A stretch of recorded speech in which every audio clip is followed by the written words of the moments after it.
Ne vous torturez pas en vous inquiétant de choses qui ne sont pas sous votre contrôle. Laissez cela entre les mains de Dieu. Laissez cela entre les mains de la nature. Faites de votre mieux pour contrôler les choses sur lesquelles vous avez un contrôle.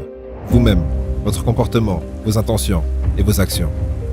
Il vous est peut-être déjà arrivé de vous demander comment bien vivre sa vie. Après tout, n'existerait-il pas un code universel qui pourrait nous guider à travers les hauts et les bas de la vie, sans avoir à mourir, le cœur rempli de regrets? Dans cet épisode, vous allez découvrir pourquoi l'homme qui possédait littéralement le monde entier dormait par terre. Attention, car sa philosophie de vie risque bien de changer la vôtre. Avant de commencer, je tenais à vous remercier du fond du cœur pour vos commentaires sur notre dernière vidéo. Vous m'avez également énormément manqué et je suis content d'être de retour avec Ludo, mais on avait décidé de se concentrer principalement sur la création de notre dernière formation pour aider le plus de personnes possible financièrement et ça a été un immense succès. Donc merci de votre confiance et merci d'être toujours présent au rendez-vous. On vous aime. À la folie. Passionnément. Non, Tendrement. c'est bon. Ok. Le stoïcisme se caractérise par un rejet du plaisir en tant que critère de bonheur et de bien-être humain. Le stoïcisme soutient que l'homme sage, l'homme bon, le philosophe, est un homme qui vit en accord avec la nature. Il craint seulement de renoncer à sa responsabilité morale. Il n'a pas peur de la douleur. Il n'a pas peur de la mort. Il n'a pas peur de la pauvreté. Il n'a pas peur des aléas de la condition humaine. Il craint seulement de se décevoir et qu'il soit moins qu'un être humain complet. La seule préoccupation d'un individu sage et philosophique est ce qui est entièrement sous son contrôle. Vous ne pouvez pas contrôler les mouvements du soleil et des planètes. Vous ne pouvez pas contrôler si un navire qui prend l'eau coule ou arrive à bon port. Vous ne pouvez pas contrôler le temps, vous ne pouvez pas contrôler les autres, vous ne pouvez pas contrôler la société autour de vous. Il n'y a qu'une seule chose et une chose seulement que vous contrôlez. Et c'est vous, votre volonté, vos intentions, vous-même. En d'autres termes, l'homme sage, l'homme véritablement philosophique, est l'homme qui contrôle entièrement son âme, qui assume la responsabilité morale totale de ses actes et qui est indifférent à tout le reste. Non pas parce qu'il n'a pas d'intérêt pour les autres, non pas parce qu'il ne s'inquiète pas du bien-être de l'ensemble de l'espèce humaine, mais parce que ce n'est pas sous son contrôle. Il n'y a pas lieu de s'inquiéter ou de se demander ce que demain apportera, car demain n'est pas sous votre contrôle. Faites ce qui est juste aujourd'hui et laissez demain se charger de lui-même. Le philosophe stoïcien est l'homme qui s'est libéré de la peur. Il n'a pas peur de la mort, il n'a pas peur de la douleur, il n'a pas peur d'être rejeté et d'être pris pour un idiot.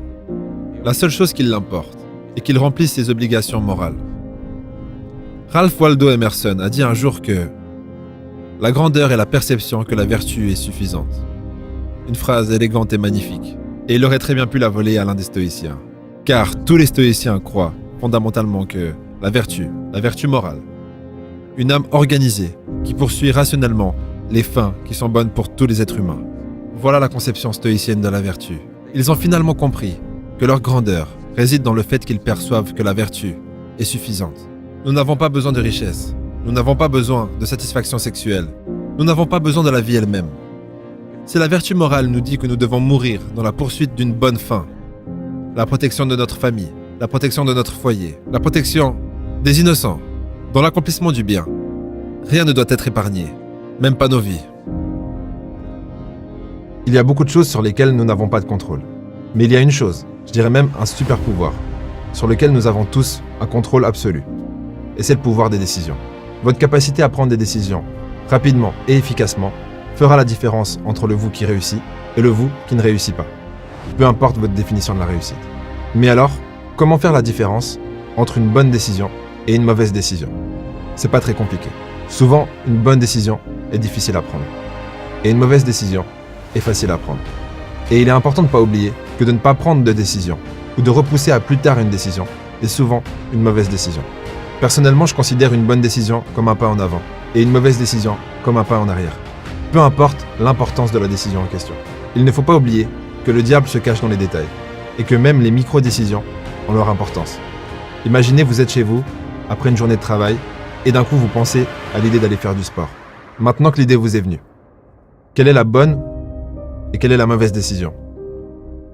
Ou autrement dit, quelle est la décision difficile et quelle est la décision facile? Beaucoup de personnes font des efforts et ont l'impression de ne pas avancer. Et la raison pour laquelle ils se retrouvent dans cette situation, c'est parce qu'ils font un pas en avant et un pas en arrière. L'homme sage stoïcien est un homme qui a entraîné son âme, entraîné son esprit, de sorte qu'il n'a pas peur des mots apparents. Il a seulement peur des mots réels. Il a peur de perdre le contrôle de son âme. Il a peur d'être esclave de la luxure, du désir, des émotions. L'homme stoïcien est le philosophe honorable, l'homme qui se tient à son devoir, est ferme et sérieux d'esprit. En vivant selon la nature, ce que le philosophe stoïcien fait, c'est d'examiner la nature de la condition humaine et la nature du monde qui nous entoure. Il discerne sa position dans la nature, il discerne le genre de créature qu'il est, et il vit de manière à ne pas se déshonorer, à ne pas être moins que ce qu'il pourrait vraiment être. Il veut être, sinon, un dieu, certainement pas moins qu'un humain, il ne sera pas non plus un animal. Il vivra pleinement les potentialités qu'un être humain a à offrir. Maintenant, parmi les stoïciens romains, deux sont particulièrement remarquables. L'un est Épictète et l'autre est Marc Aurèle. Et l'une des merveilleuses ironies de l'histoire de la philosophie est qu'Épictète était un esclave et Marc Aurèle était un empereur. Et la philosophie est le grand égalisateur. L'esclave et l'empereur peuvent à même titre participer à la philosophie qui est accessible à tous les êtres humains en tant qu'êtres humains. Il n'y a rien de moins conscient du statut social que la philosophie. Un homme sage, un homme qui est discipliné, qui maîtrise ses émotions et suit la voie de la nature, peut être un homme bon, peu importe sa position dans la structure sociale.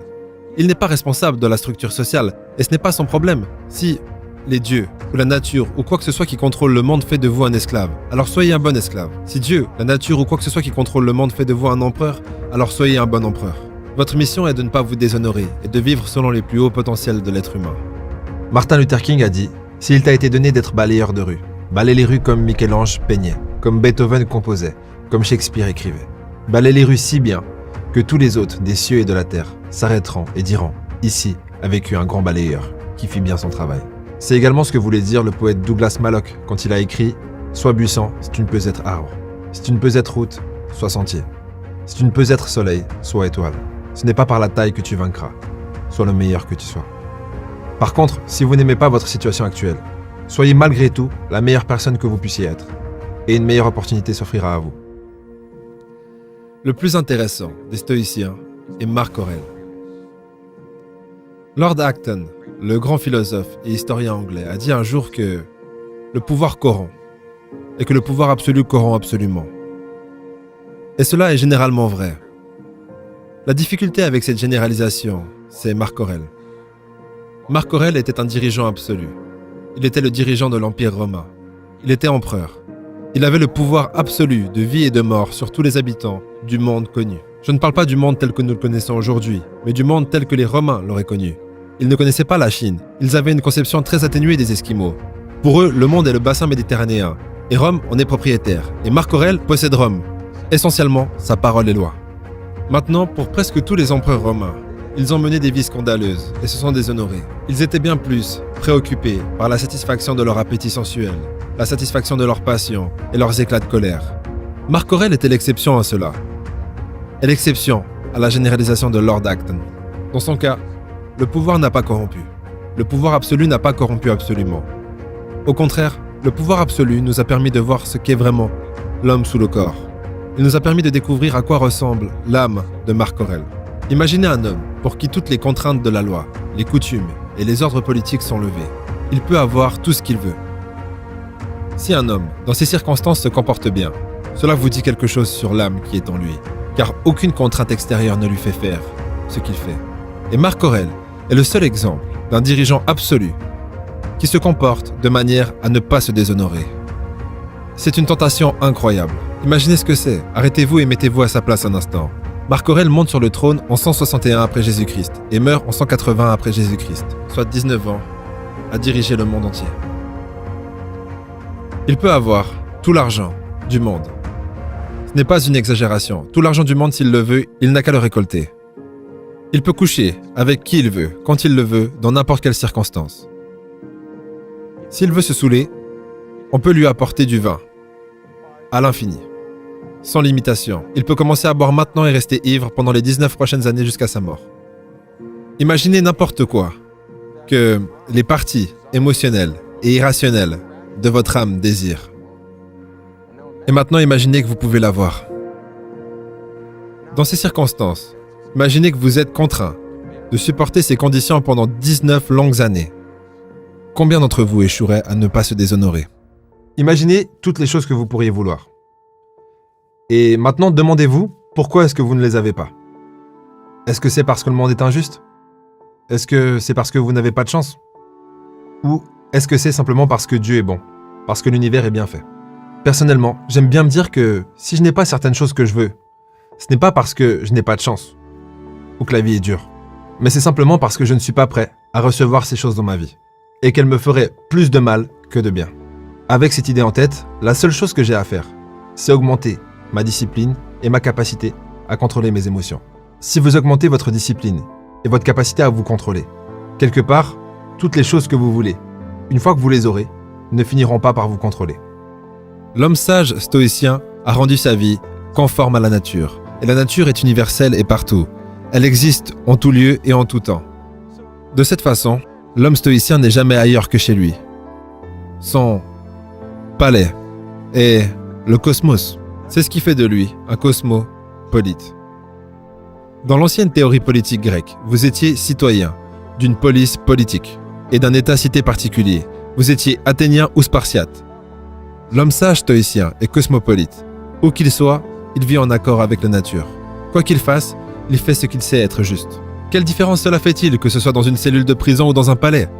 Comme l'a si bien dit Marc Aurèle dans un bel épigramme de son livre, même dans un palais, il est possible de bien vivre. Mais Marc serait tout aussi heureux d'être un esclave que d'être un empereur. Il serait tout aussi heureux d'être un Gaulois ou un Égyptien qu'un Romain, tant qu'il y a une nature où il se trouve, et qu'il y a un esprit humain qui peut être en accord avec la nature. Les faits extérieurs de la vie n'ont aucune importance. Et maintenant, pour la première fois, nous pouvons peut-être voir pourquoi les stoïciens romains ont une réputation, dans une certaine mesure méritée, d'être des hommes plutôt durs, froids et insensibles. Car il n'y a absolument rien à craindre. Et il leur est difficile de sympathiser avec le fait que d'autres personnes se préoccupent de choses qu'ils considèrent comme futiles ou ne valent pas la peine de s'inquiéter du tout. Beaucoup d'entre nous s'inquiètent de la maladie. Eh bien, Marc Aurèle avait l'habitude de souligner que tous les gens tombent malades. Et une fois que vous tombez malade, puisque vous êtes un être humain rationnel, vous voulez aller chez le médecin, faire ce qu'il prescrit et soigner votre corps. Il n'y a aucun intérêt à se plaindre à aucun moment, car vous savez ce que vous êtes censé faire, alors faites-le. Arrêtez de demander à quelqu'un d'autre de vous aider. Si vous ne vous aidez pas vous-même, comment pouvez-vous attendre que quelqu'un d'autre vous aide? Ce qui est une critique juste. Ça serait beaucoup moins persuasif et beaucoup moins impressionnant si c'était une sorte de philosophie hypocrite, où Marc Aurèle se faisait plaisir et disait à tout le monde d'être stoïque. Ce qui rend cette philosophie pleine de vie, persuasive, émouvante, importante, c'est qu'il vit cette vie. Alors, il ne se plaint pas. Quand il tombe malade, il ne se plaint pas. Lorsqu'il rencontre des revers militaires, il ne se plaint de rien. Vers qui se plaindrait-il? Il y a un virus par lequel nous sommes tous contaminés. Et ce virus, c'est la peur, l'anxiété, l'inquiétude. Appelez ça comme vous voulez. Mais sachant que votre naissance n'était rien d'autre qu'une mise à mort, je ne vois pas de quoi avoir peur. À part la mort. Mais même la mort ne devrait pas nous faire peur. Parce qu'on a passé la plus grande partie de l'existence à ne pas exister. Et pour ceux qui disent « Non, moi j'ai pas peur de la mort, mais j'ai peur de souffrir ». Mais la mort effacera vos souffrances. Personnellement, je considère que l'inquiétude est une maladie mentale. En tout cas, c'est vraiment le précurseur d'une vraie maladie mentale. Et il faut savoir que Marc Aurèle faisait face à énormément de vrais problèmes. Comme par exemple la guerre, où il s'est lui-même battu au front pendant plusieurs années. Il a également dû faire face à la maladie suite à son accès au pouvoir. Il a perdu sa femme et ses enfants. Et malgré tout, il écrivait des phrases comme celle-ci dans son journal « Penser pour moi-même » en anglais « Méditation ». Accepte ce qui t'arrive, comme si tu l'avais toi-même choisi. Car rien n'arrive sans que la nature l'ait voulu. Ou encore, tout ce qui te contrarie vient de ton jugement erroné, et non de l'événement lui-même. Il a aussi écrit « Il ne faut pas se laisser emporter par les passions, mais les dominer et les utiliser comme des stimulants pour mener une vie virtueuse.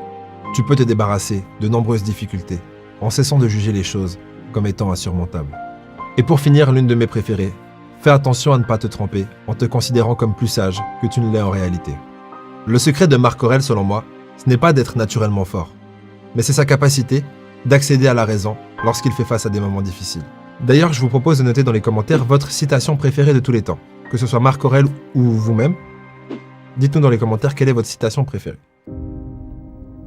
Maintenant, Marc Aurèle est le seul exemple de cela dans la culture romaine. Il n'y a pas beaucoup de personnes auxquelles nous pouvons le comparer. Si nous devions dire qu'il y avait quelqu'un à comparer, ça serait Épictète, l'esclave. Et Épictète et Marc Aurèle pourraient se rencontrer à un niveau d'égalité, même si les distinctions sociales entre eux sont énormes et profondes. La raison pour laquelle ils se rencontreraient à un niveau d'égalité, c'est parce qu'ils pourraient partager un respect mutuel, parce qu'ils comprennent tous les deux que d'avoir une âme ordonnée est une chose clé dans la vie humaine. Et c'est ce qui fait que la vie mérite d'être vécue. Que vous soyez un esclave ou un empereur, ça n'a pas d'importance. Que vous soyez malade ou en bonne santé n'a pas d'importance. Que vous veniez de naître et ayez 100 ans devant vous, ou que vous soyez sur votre lit de mort, cela ne fait aucune différence. Marc dit, en ce qui concerne la mort, parce que beaucoup de gens ont peur de la mort, et il ne comprend pas, il ne sait pas vraiment quel est le problème avec tout le monde. Il dit, regarde, tout le monde meurt, alors tu vas mourir. Alors quel est l'intérêt de se plaindre ? Je peux comprendre que l'on essaye de l'éviter, je veux dire, la santé est une bonne chose, mais quand vous allez mourir, vous allez mourir. Ne cédez pas à la peur, ne cédez pas aux ruminations irrationnelles. Ne laissez pas votre imagination s'emballer. Contrôlez vos sentiments. Contrôlez vos émotions. Contrôlez cette partie de vous qui est vous. La chair, votre corps, c'est moins important. Les autres choses autour de vous dans le monde sont indifférentes pour vous. Tant que vous suivez la voie de la nature. Tant que vous agissez de manière rationnelle.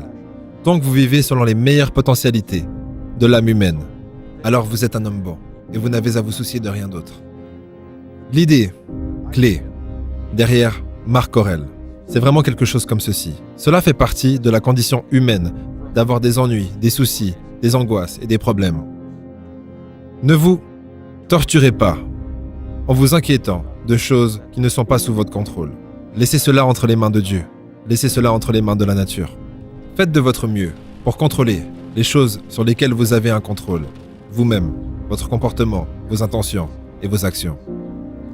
Si vous faites cela, vous vivrez une vie bénie, heureuse, vertueuse et sage. Vous serez un véritable être humain. Si vous échouez à faire cela, progressivement, l'inclinaison vers la débauche, le mal, le vice, le péché, pour le dire en termes théologiques, deviendra de plus en plus grande. Et à moins que vous arrêtiez cette descente vers l'auto-indulgence, vous vous ferez du mal. Et vous ferez du mal aux personnes qui vous entourent. Marc Aurèle nous rappelle que tout le monde souffre, mais que tout le monde ne s'apitoie pas sur son sort. Marc Aurèle nous rappelle simplement que tous les hommes meurent, mais que tous les hommes ne meurent pas en se lamentant. Quelque chose sur lequel méditer. Rentrez chez vous avec cette pensée et réfléchissez. Si cette vidéo vous a plu, l'une de ces vidéos pourrait vous plaire également.